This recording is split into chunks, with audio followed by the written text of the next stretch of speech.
The way certain people, especially family, can get you to forgive or maybe just tolerate them even when they haven't earned it is one of the most complicated and underexamined dynamics in human life, and it is exactly what the Royal Tenenbaums is all about. Hold it, Chazzy. Hold it right there. What are you doing? You're on my team. There are no teams. Ah!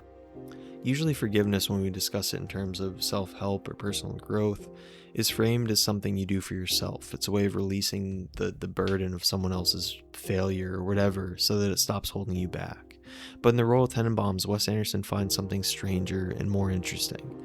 Forgiveness as the mechanism by which an entire family's long suppressed dysfunction is finally allowed to surface and breathe. In this film, forgiving Royal is not a resolution, it is the thing that cracks the seal.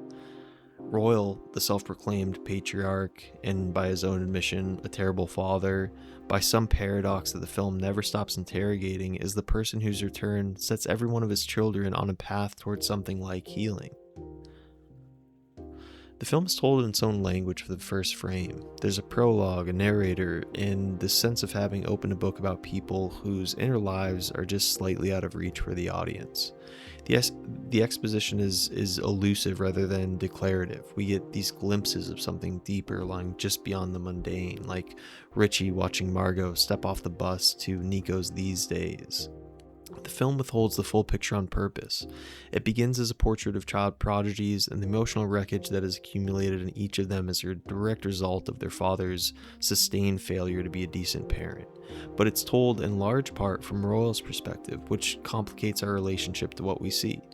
There's a decided weirdness to the film that Anderson sustains without ever explaining or apologizing for it, like the incestuous undercurrent between Richie and Margot, Margot's relationship with Eli, Ben Stiller's character in general.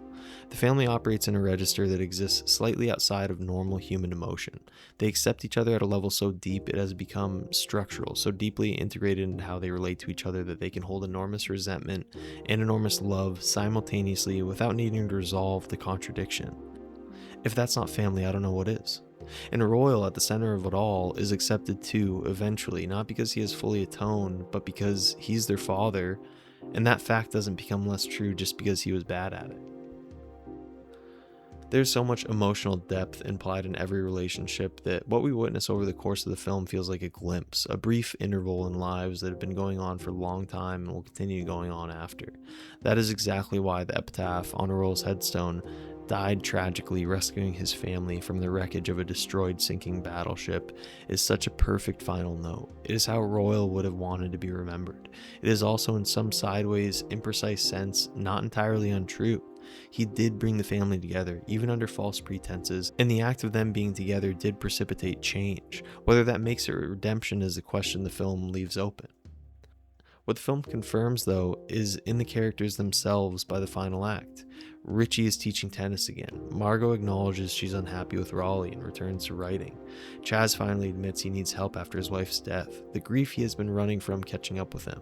Eli checks into rehab. Ethelyn marries Henry, who is steady and consistent in all the ways Royal never was. These are not dramatic revelations. They are quiet, incremental admissions that something needed to change, and now it has. Royal didn't cause these changes, but he created the conditions for them, accidentally or not, and the film gives him credit for that without fully absolving him of anything. The relationship between Royal and his children, viewed across the whole film, is a microcosm. He helps them in the end, even though he was the one who put them in a position of needing help. Whether that's enough is the question the Tenenbaum children ultimately answer when they show up at his funeral. They are there, they are changed. They attend and acknowledge via their own growth that they have been impacted by his presence in a meaningful way. That might be all we get, an acknowledgement that our presence was known, and although it doesn't change how bad of a father Royal was, it says everything about him, that the most important thing he did, the words on his tombstone, reflect his own pursuit of redemption, which is at the very least something a good father would do. Here I come.